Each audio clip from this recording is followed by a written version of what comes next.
The sun hung low over what was once a bustling American city, now reduced to a ghost town. Abandoned cars littered the streets, their rusting metal bodies a silent testament to a world that had crumbled. Tall weeds pushed through cracked sidewalks, reclaiming the land, while the distant groans of the undead echoed through the empty streets. In this new world, survival was everything. But for the children, it was more than just a fight for food and safety. It was about trying to remember a time before the chaos. Maya, a 16-year-old girl with wild, untamed hair and eyes hardened by the horrors around her, sat on the roof of an old, deteriorating apartment building, looking out at the desolate cityscape. Her younger brother, Liam, was beside her, his small frame wrapped in layers of makeshift clothing to protect him from the harsh elements. "What do you think happened to everyone, Maya?" Liam asked, his voice barely a whisper. Maya didn't answer immediately. She didn't need to. She knew what he meant, the ones who hadn't made it. Their parents. Their friends. Everyone they once knew. They'd all either become part of the walking dead or disappeared into the unknown. The few who had survived were few and far between. "We keep moving forward, Liam," Maya said quietly, her tone cold yet firm. "That's all we can do." Maya had learned this lesson the hard way. She remembered the night her parents had tried to escape with them, driving for hours through the infected cities, hoping to find a safe haven.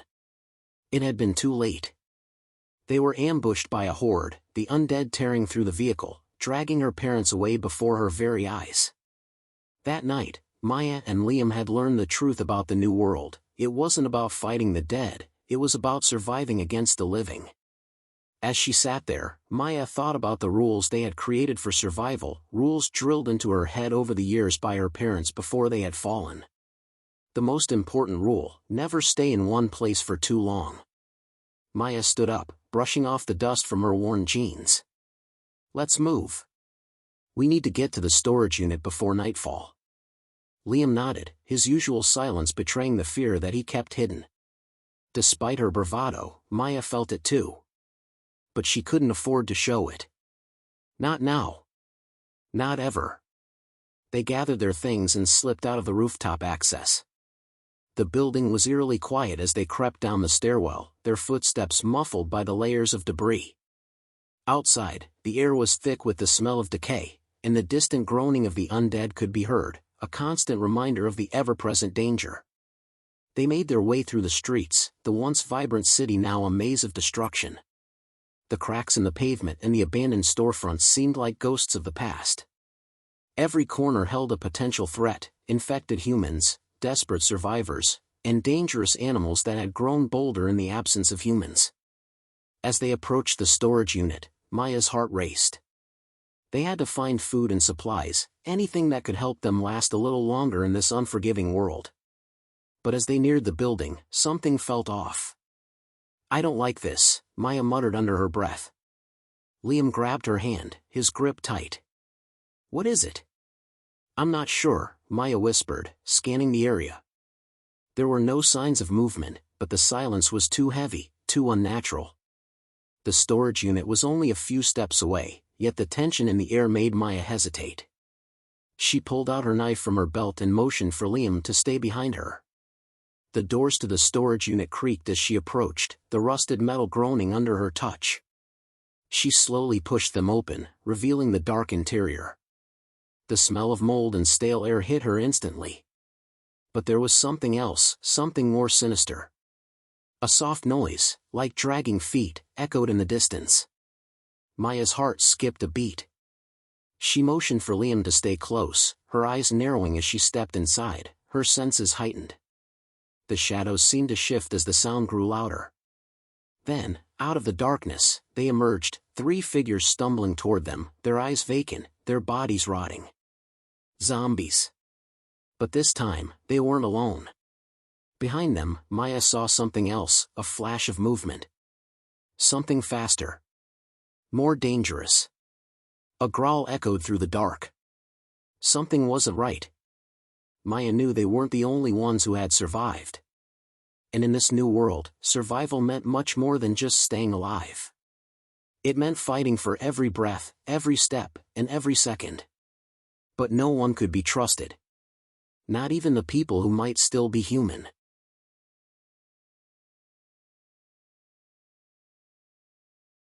The three zombies staggered toward Maya and Liam, their limbs jerking unnaturally with every movement.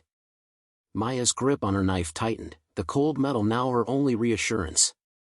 Her eyes darted between the undead and the deeper shadows of the storage unit, trying to keep track of every potential danger. "Stay close," Maya whispered, her voice barely audible. Liam, instinctively clinging to his sister's side, nodded, though the fear in his eyes betrayed his terror. He was still a child, too young to fully understand the extent of the danger they faced, yet old enough to feel its weight. The first zombie let out a low, guttural moan as it lunged toward them, its mouth agape. Maya reacted in an instant, her foot moving forward, propelling her into a swift strike. The blade of her knife connected with the zombie's neck, severing the head from its body.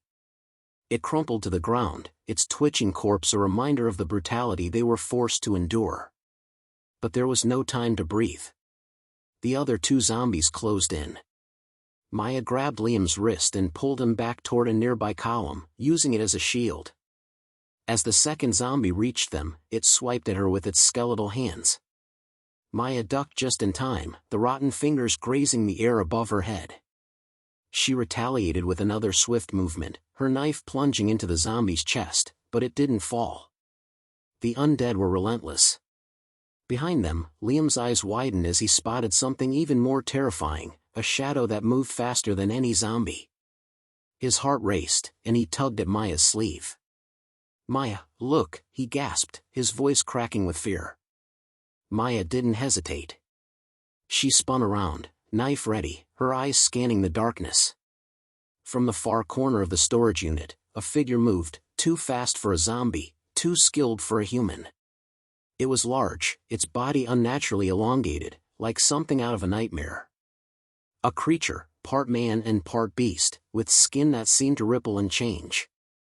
A skinwalker, or something worse. Before she could react, the creature lunged, its claws outstretched.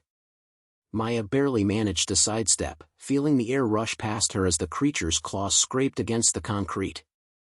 The skinwalker let out a bone-chilling growl, its eyes locking onto her. There was no doubt in her mind that it was hunting them. "Liam, run," she screamed, but Liam was frozen in place, too terrified to move. Without thinking, Maya shoved her brother away from the creature's path and moved in front of him, knife raised defensively. She had to buy them time, had to keep the creature away from Liam at all costs. The skinwalker was faster than any zombie, its movements fluid, almost graceful. It struck with terrifying precision, slashing at Maya's side as she parried with her blade. The fight was chaotic. Maya's heart pounded in her chest, each breath short and ragged. Her mind raced, calculating her next move, but the creature seemed to anticipate her every action. It was like fighting a shadow, its body seemed to twist and flicker as though it didn't entirely belong in this world. Liam, still terrified, stumbled backward, his eyes locked on the battle.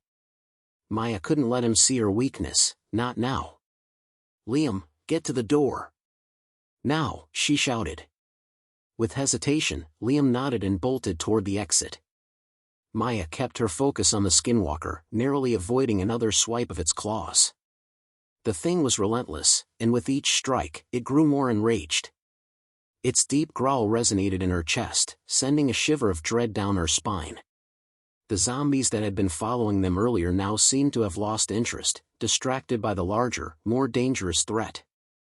Maya took advantage of this moment, forcing herself to back away from the skinwalker and toward the door. Every muscle in her body screamed in pain, but she couldn't stop now. Not when Liam's safety depended on it. Just as she reached the exit, Maya's foot caught on something, a piece of debris that had been left behind. She stumbled forward, her knife slipping from her grip as she fell to the ground. The skinwalker lunged at her, its teeth bared, but Maya managed to roll out of the way just in time. Liam screamed from the doorway. "Maya!" With all the strength she had left, Maya reached out and grabbed her brother's hand. In one swift motion, she pulled him to safety, slamming the door behind them. The sound of the skinwalker's frustrated growl echoed from the other side. They stood in the silent hallway, panting, their hearts racing. Maya's body ached, and she could feel the adrenaline slowly fading. But they were alive. For now. "We can't stay here," Maya said through gritted teeth. Her eyes scanned the area, the weight of their situation sinking in. Liam nodded, though his eyes still held the terror of the encounter. "Where do we go now?" he asked, his voice small. Maya didn't answer right away. They had nowhere safe. The world was a broken place, and every day was a fight to survive. But she knew one thing for sure: whatever those things were, they were a new kind of enemy. And this world had just gotten a whole lot more dangerous. The rain began to fall as Maya and Liam moved quickly through the alleyways, their soaked clothes clinging tightly to their bodies. The city, once full of light and life, was now nothing more than a skeletal maze of decay and death. With every turn, they expected danger either from the undead or something even worse. They hadn't spoken much since escaping the storage unit. Maya was still processing what she saw.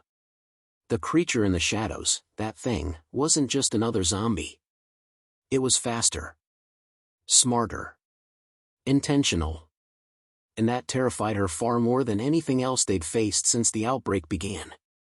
By sunset, they reached an abandoned church on the city's edge, its stained glass windows long shattered, and its wooden doors barely hanging from the hinges. Maya checked it carefully, listening for groans, footsteps, any sign of movement, before stepping inside. Liam followed, glancing around nervously. "It smells weird in here," he said. Maya nodded, sniffing the air. Smoke. Faint, but fresh. Someone had been here recently. She gripped her knife tightly, motioning for Liam to stay behind her. The pews were overturned, and parts of the floor had collapsed. They moved through the main sanctuary toward the back, where the sacristy used to be. Inside, they found what confirmed her suspicions: blankets, half-eaten food, and a campfire that had been doused hours earlier. "Someone's living here," Maya muttered. "Is that bad?" Liam asked quietly. "It could be," she said. "Not everyone left in this world wants to share." Suddenly, a voice echoed from above. "You shouldn't be here." Maya spun around, her knife raised. On the balcony above the sanctuary stood a boy around her age, maybe a little older, holding a slingshot and staring down at them with wary eyes. "I'm not looking for trouble," Maya said, her voice steady. "Just shelter." The boy studied them for a long moment before slowly descending the broken staircase. He stopped several feet away, keeping his distance. "Name's Reed," he said finally. "I've been watching this place for weeks. It's the only building in this district that hasn't been overrun." "We're not staying," Maya said, her tone guarded. "Just resting for a few hours." Reed glanced at Liam, who was trying to warm himself by the fire. "He's your brother?" "Yes." He nodded slowly. "I'll give you till morning. But you should know, that thing that chased you? It's not alone." Maya's head snapped up. "You've seen it before?" Reed sat down on a fallen pew, wiping rainwater from his jacket. "Twice. First time, I thought it was a mutated runner. But the second time, it killed a group of armed scavengers without making a sound. Ripped them apart like paper. And it didn't eat them." Maya felt her stomach twist. "Then what did it want?" "I don't know," Reed said. "But I heard it make a sound, almost like a signal. An hour later, more of them showed up. They weren't just hunting. They were coordinating." "Coordinating?" Liam repeated, confused. "You mean like, working together?" Reed nodded grimly. "Like soldiers." The fire crackled between them as the three sat in silence, trying to grasp the full horror of what that meant. If these new creatures were organizing, then humanity's final hope, its ability to outsmart and outrun the mindless undead, was slipping away. These were no longer just infected victims. They were evolving predators. Maya stared into the flames, her mind racing. Everything they'd done so far, every move, every rule, was based on the idea that zombies were dumb, slow, and predictable. But this changed everything. "There's more," Reed said after a pause. "I think they're guarding something." "Guarding?" Maya frowned. "Like a nest?" Reed shrugged. "Maybe. There's a sector downtown I've been scouting. Something strange about it. The closer you get, the more of those creatures you see. They don't chase you, they just watch. And anyone who gets too close never comes back." Maya leaned forward. "Then that's where we go." Liam turned to her in shock. "What? Why? We should go the other way." But Maya shook her head. "If we don't understand what we're up against, we're just waiting to die. If there's a nest, if there's a pattern, we need to see it." Reed looked at her carefully. "That's suicide." "No," she replied. "It's survival. Real survival. You said yourself, they're organizing. That means there's a leader. A plan. And if we can understand it, we can stop it." Liam looked unsure, but he didn't argue. He trusted Maya, even when he didn't fully understand her logic. Reed stood. "You're insane. But maybe you're right." He extended his hand. "If we're doing this, we move at first light. Quiet. Armed. And ready for anything." Maya nodded and shook his hand. "Then tomorrow," she said, "we find out what's waiting in the heart of the dead city." Outside, the rain turned to mist, and the howls of the undead echoed in the night, haunting and close. At dawn, the church stood silent behind them, swallowed once again by the morning fog. Maya, Liam, and Reed moved cautiously along the cracked highway leading into the heart of the dead city. Skyscrapers loomed like skeletons in the mist, their broken windows gaping like empty eyes. Every sound, every gust of wind, every shifting piece of rubble, felt like a trap waiting to spring. Reed led the way, his slingshot looped around his wrist and a makeshift machete strapped to his side.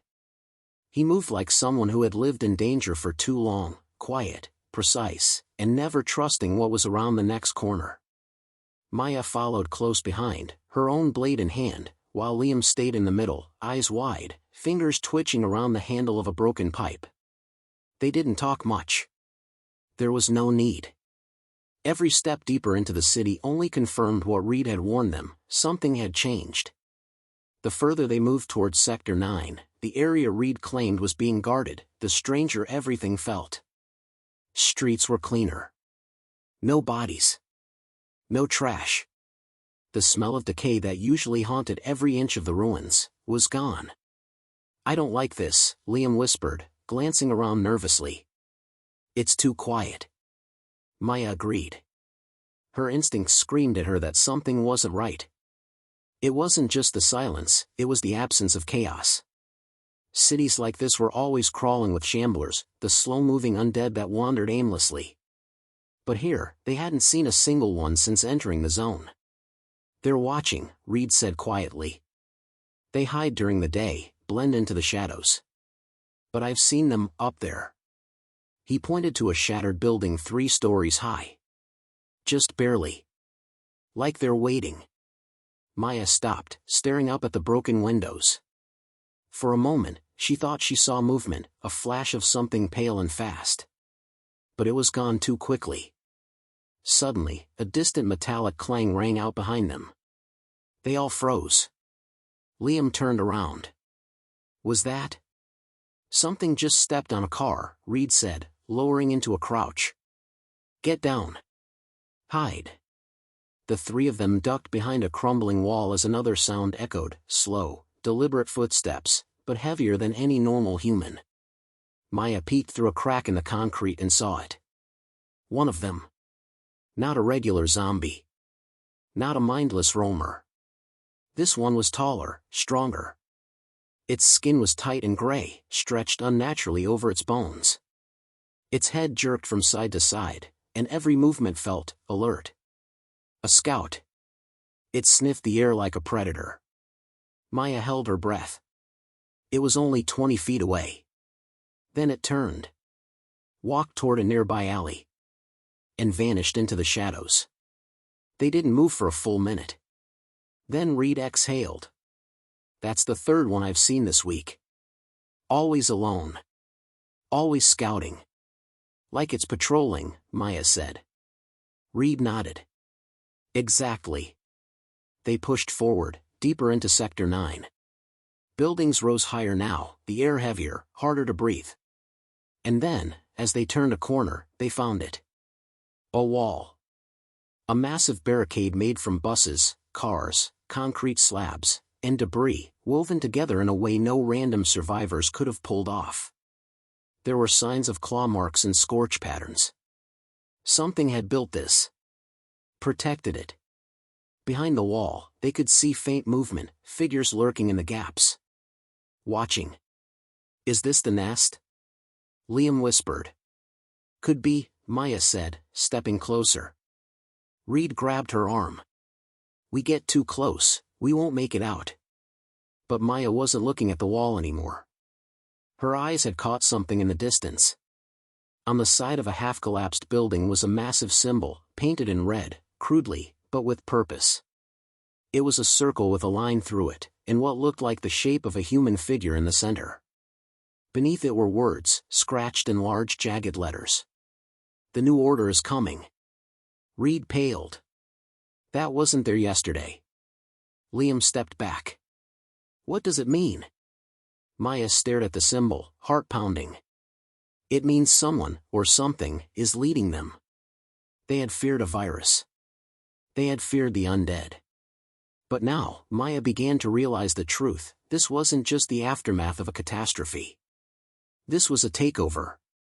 And humanity wasn't just losing. It was being hunted.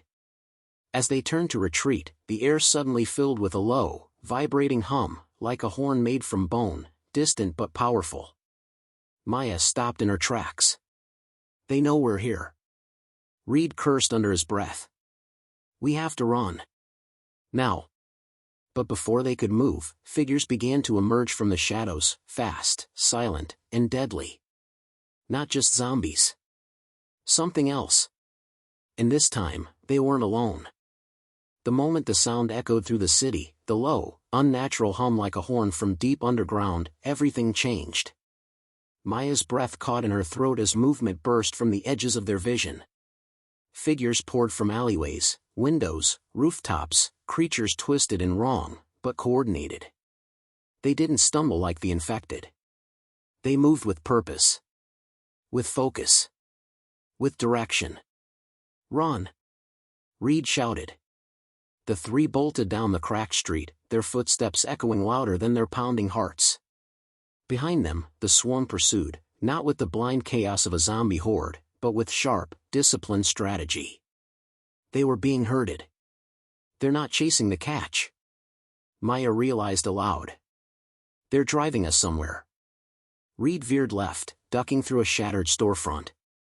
Glass crunched beneath their boots as they dove behind a rusted freezer unit. The inside of the shop was pitch dark except for a narrow shaft of light coming through the collapsed ceiling. They crouched in silence, listening. Footsteps passed outside, several sets.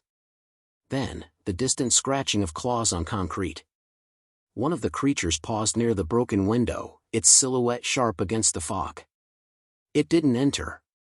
It simply stood there, waiting. Liam gripped Maya's arm tightly. Why isn't it coming in? Reed whispered, they're guarding the exits. Forcing us inward. Maya's mind spun. They're pushing us towards something. But what? Reed's jaw tightened.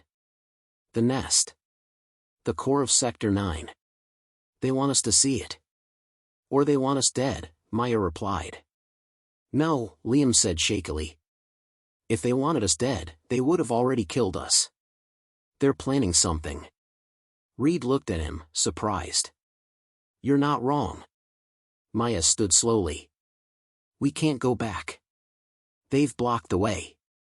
That barricade, if we make it past that, we'll find whatever's behind this. Reed nodded. Then we move. Quiet. Through the underground. They made their way to the back of the store, where a maintenance hatch led to a sub-basement.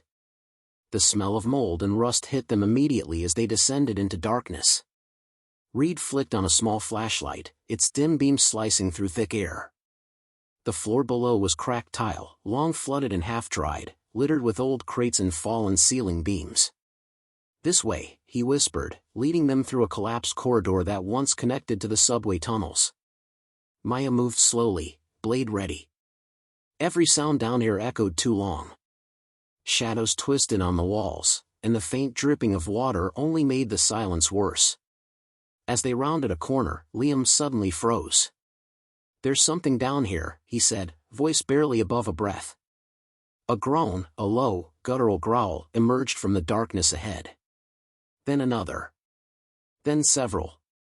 "Crawlers," Reed whispered, backing up. "Ones that didn't fully turn. They nest in the tunnels." From the dark, pale eyes reflected the flashlight beam. Thin, disfigured bodies slithered toward them on broken limbs, their jaws snapping silently. Their flesh was partially melted, but their rage was intact. Maya didn't hesitate. "Move!" They ran again, turning corner after corner until they reached a set of service stairs leading upward. Maya kicked the door at the top, it flew open with a bang, and light poured in. But they weren't safe. Because what stood beyond that door was not freedom. It was the heart of the nest. A massive open courtyard surrounded by half-collapsed buildings. But unlike the rest of the city, this place lived. Strange scaffolding made from bones and steel. Fires and rusted barrels. Shadows moving in perfect unison. And in the center, chained and kneeling, were 3 captured humans, alive, gagged, and trembling. Maya's eyes widened. Reed whispered, "They're experimenting." Above them, on a raised platform of twisted metal, stood something different. Taller. Armored. Its body was covered in patchwork plating, scavenged from military gear. Its face was still vaguely human but distorted, a mask of scars and sharp teeth. It held a spear tipped with a human skull, and when it spoke, the words were guttural but clear. "Witness." Maya froze. Did it just talk? Liam whispered in terror. "Run," Reed muttered. But it was too late. The creatures encircled them from behind. And as the armored leader raised its spear, Maya understood, they weren't just survivors anymore. They were test subjects. They were surrounded. Maya, Liam, and Reed stood frozen in the courtyard's center, backs pressed together as the creatures closed in, silent, disciplined, and terrifying. Atop the platform, the armored leader lowered its skull-tipped spear, and with a single guttural command, "Separate." The swarm moved. "No!" Maya shouted as hands grabbed her arms. She fought wildly, slicing with her blade. Liam screamed as 2 creatures tackled him, dragging him toward one of the rusted buildings. Reed tried to lunge after him, but a massive undead, a brute with armor fused to its body, slammed Reed to the ground. The last thing Maya saw before being knocked unconscious was Liam's terrified eyes disappearing behind a steel door. She awoke in a dim metal cell. No windows. One barred door. Her head throbbed, and her arms were bruised from the struggle. Footsteps approached. A small, gaunt boy, no older than 10, appeared outside her cell. His eyes were red-rimmed, his clothes dirty. But he was alive. Human. He whispered, "Don't scream. They don't like noise." Maya sat up quickly. "Who are you?" "Daniel," he said. "I was taken from the refugee train near Denver. Been here a week." "Where's my friend?" "The boy and the older kid?" "They separate everyone. But they're alive, for now." Maya's heart pounded. "What are they doing here? Why are they taking people?" Daniel looked down. "They're trying to change. Evolve. They use the smart ones. And the fighters. Like you." Before Maya could ask more, the hallway filled with heavy footsteps. Daniel vanished into the shadows.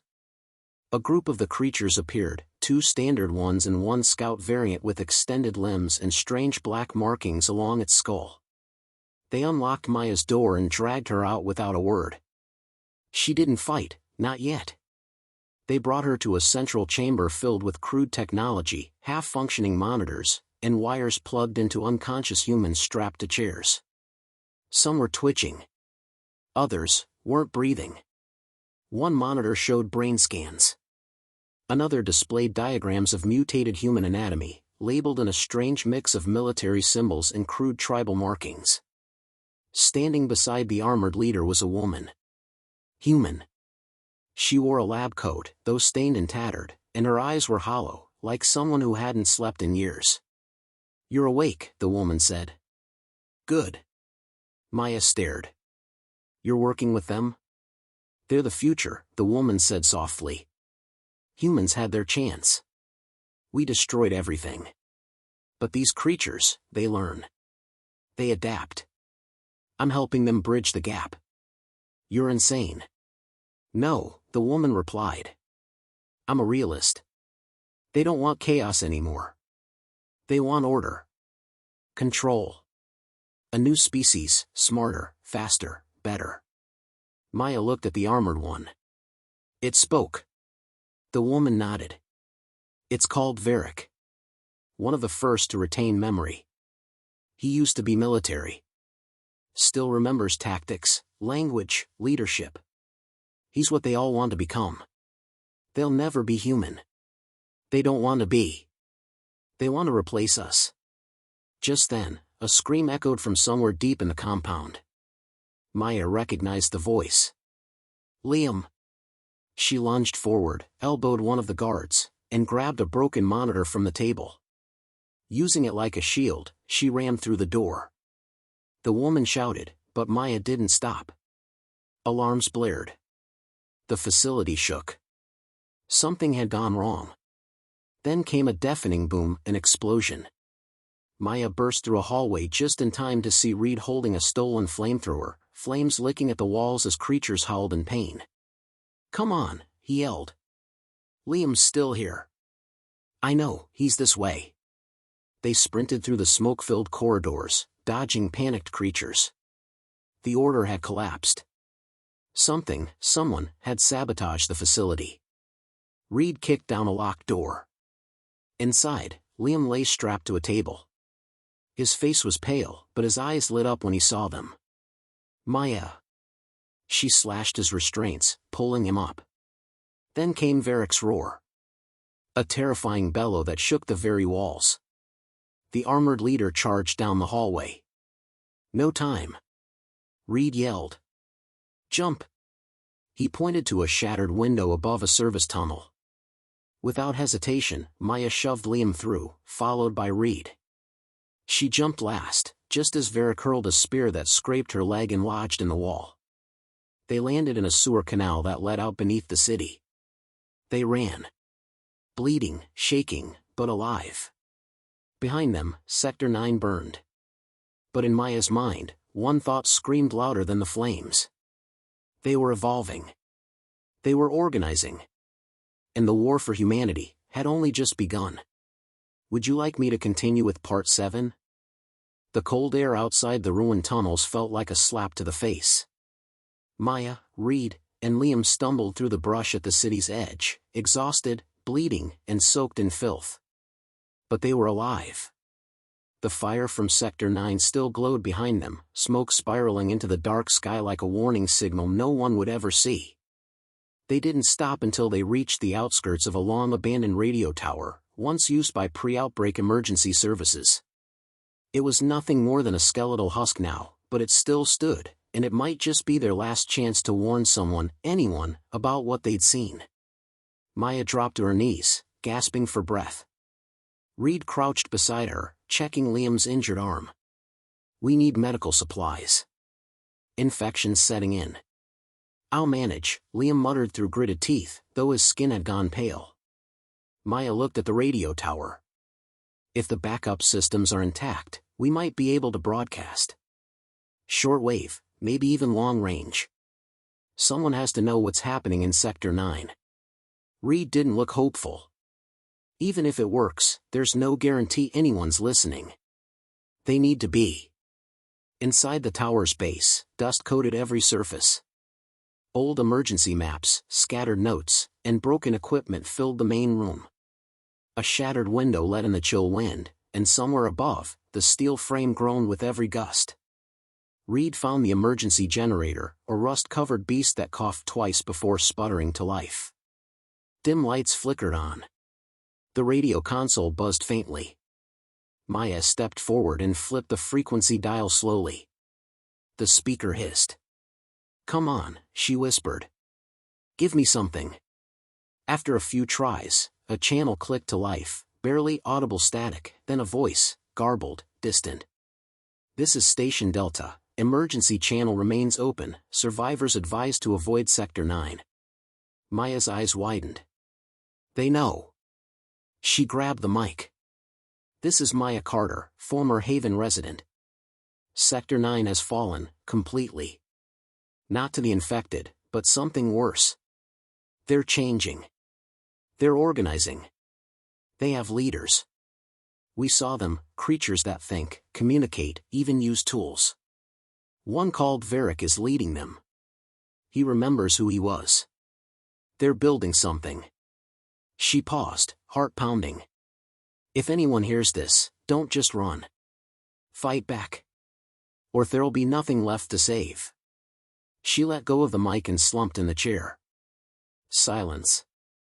Then, after a pause, a reply. "Copy transmission. Name is Commander Travis. Survivor base in the Rockies. We've seen signs of this. You're not alone." Hope surged in Maya's chest. "Can you help us? We can send coordinates. It's a long way, and not safe. But if you make it, we need people like you." Reed stepped forward. "We'll come." But Liam didn't move. His eyes were glassy now, breath shallow. A dark vein snaked up his arm from the wound. "No," Maya whispered, kneeling beside him. "It's okay," Liam muttered. "I heard you on the radio. That message, people need it." "You're not dying here," she said, voice breaking. Reed searched the cabinets desperately, tossing aside debris. "There's got to be something." But Maya already knew. Liam was slipping away. "I'm glad I didn't grow up alone," he said quietly. "Even in this world, we had each other." Maya gripped his hand. "Always." Liam took one last breath, and was gone. Maya's face hardened. She closed his eyes and stood. Reed looked away, fists clenched. "He saved us back there. Bought us time when the horde came. We owe him more than this." Maya stared out the broken window toward the horizon. "Then we don't let his death be meaningless. We reach that survivor base. We fight. And we stop whatever those monsters are becoming." Far behind them, the burning ruins of Sector 9 flickered like a dying star. Ahead, a long, uncertain road stretched into the mountains. They had no maps, no supplies, and no illusions. Only the will to survive. And the memory of a friend who never got to grow up. Would you like me to continue with Part 8, Final? Snow fell gently across the mountains as Maya and Reed climbed higher, each step a struggle against exhaustion. Days had passed since they left the ruined tower. Food was scarce. Sleep came in stolen moments. But the coordinates from the radio had guided them to this point. Below them, nestled in the valley's curve, stood a fortress unlike any they had seen, built into the mountain, shielded by stone and camouflage netting. Armed guards patrolled the perimeter, and solar panels lined the rooftops. It wasn't just a shelter. It was a community. They made it.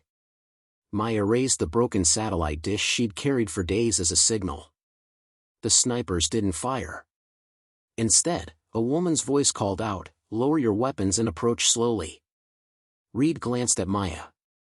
"Ready?" She nodded. "Let's finish this." Inside, the survivor base buzzed with quiet order, children sweeping floors, teens repairing equipment, and adults monitoring surveillance feeds. It was like a fragment of the old world had survived here, hidden away in the ice and silence. Commander Travis met them at the main gate, a hardened woman in her 50s with a prosthetic arm and sharp eyes. "You're the ones from the broadcast," she said. Maya nodded. Sector 9 wasn't just overrun. They're building something. A hive. With a hierarchy. "We've suspected it," Travis replied. "Patterns in their movement. Supply raids done with precision. Not random. Not wild. Like strategy." Reed stepped forward. "It's worse than strategy. They have a leader. We saw him. Varric. Used to be military. He remembers." Travis exchanged a glance with a nearby officer. "Then the rumors are true. They're forming a new species. Not just undead, but something evolved." She led them to a command center filled with maps, documents, and pinned photographs of strange mutated zombies. One wall bore the headline from a long-faded newspaper, "America shuts down, nation declares total failure." "They call them echoes," Travis said. "What happens when the virus doesn't just kill, but adapts? These leaders? They're rare. But they're spreading their knowledge like a virus of its own." Maya clenched her fists. "Then we stop them before they stop us." That night, around a fire in the base's central hall, Maya sat with a group of children, wide-eyed, quiet, clinging to handmade toys. She told them the story of how she and her friends survived Haven, crossed the wastelands, and escaped the monsters of Sector 9. She didn't sugarcoat it. But she gave them hope. "They're strong," she said. "But we're stronger together. We've already lost too much. It's time we take something back." A girl no older than 7 raised her hand. "Even if we're just kids?" Maya smiled. "Especially because you're kids. You're the future. We're just holding the line until you're ready." In the days that followed, she and Reed trained with the base's fighters, studied echo movement patterns, and helped plan a counterstrike. They weren't running anymore. They were organizing. Travis called it the Children's Rebellion, a symbolic name for a force rising from the ashes of a fallen nation, led not by generals or politicians, but by survivors too young to remember the world before. Maya stood at the edge of the base wall one morning, overlooking the frozen hills. She held a photograph of Liam, tattered, water-damaged, but still visible. "I'll keep fighting," she whispered. "For you. For everyone we lost." Reed joined her, adjusting the strap on his rifle. "Ready? Let's give the dead something to fear." They moved out, a new squad behind them. Not soldiers. Not trained warriors. Just survivors. Just kids. But in this broken world, that was more than enough. Because the children of dead America were done hiding. They were done running. Now, they were fighting back. End of story. Would you like a new title next?